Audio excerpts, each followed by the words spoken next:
So, here's... Na! Wala, naguray!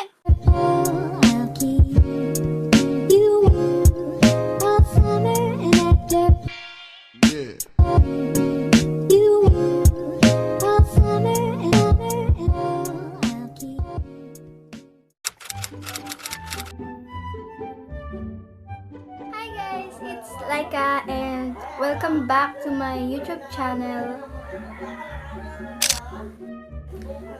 So today is August 10 and sa 13 yung pasok namin. Yung first day of school. Grade 12 na ako and so wala kaming pasok. Ay, sana sa 12 pero holiday yon. Ayan. So, ngayon, yung gagawin natin video is what's in my school bag 2019. Yes. Tsaka may isingit ako ng video. Kasi sayang naman kung hindi ko ma-post. So, let's start. So, eto yung bag ko. Kita lang pang thumbnail.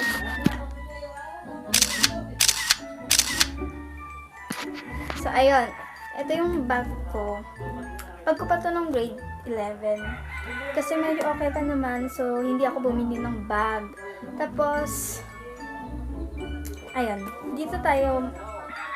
So, hindi ko pa nilagay yung tumbler ko. Yung tumbler ko.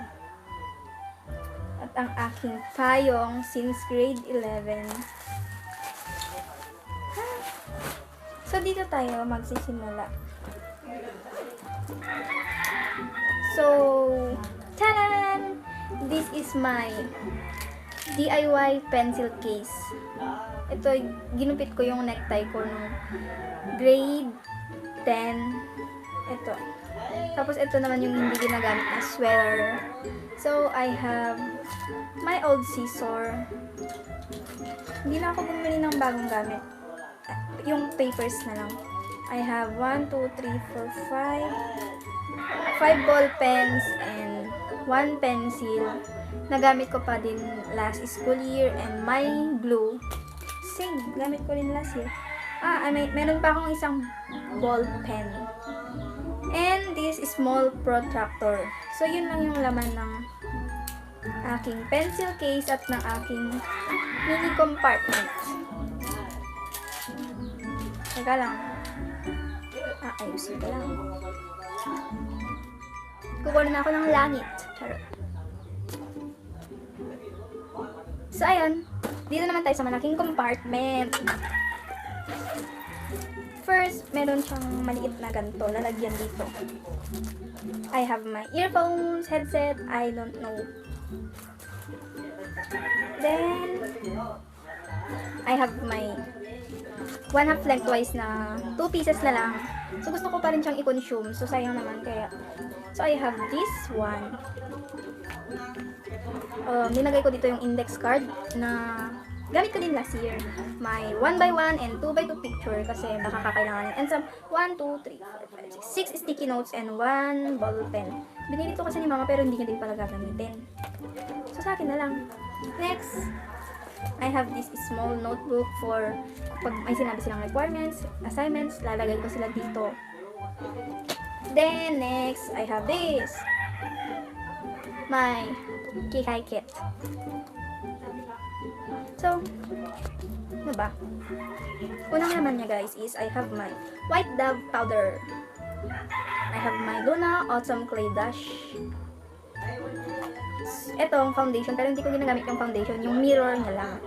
I have my alcohol, my moisturizer ng Aqua, and facial cream.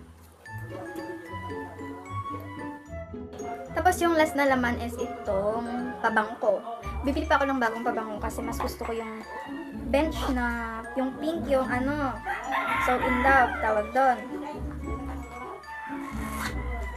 Bakit ang dilim?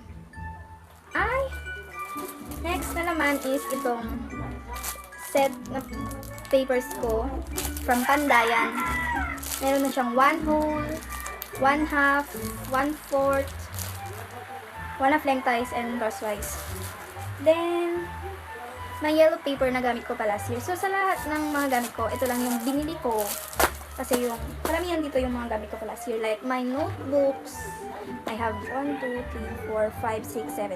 I have 7 notebooks. Kasi 8 notebooks pala yung nandito. Kasi, itong isa, syempre kapag bored ako, sinusulatan ko yung likod ng notebook ko. So, dito na lang ako magsusulat. 7 subjects lang kasi ngayon. So, by the way, I'm grade 12 Humes. May ballpen pang isa. Mayroon pang ballpen na isa dito. Wala nang laman. Teka lang, iaayos ko lang.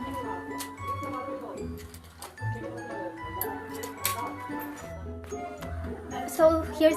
Nagulan! So, here's the last look for my bag. I have 2 side compartments for my tumbler and my payong. Yes, so that's all for this video. I hope you like it kahit na hindi naman siguro ka like. So, goodbye! Hope you enjoyed this video. If you did, subscribe to my channel, hit the notification bell to get notified whenever I post new video. Like this video and comment, share. Follow me on my social media accounts. Bye-bye!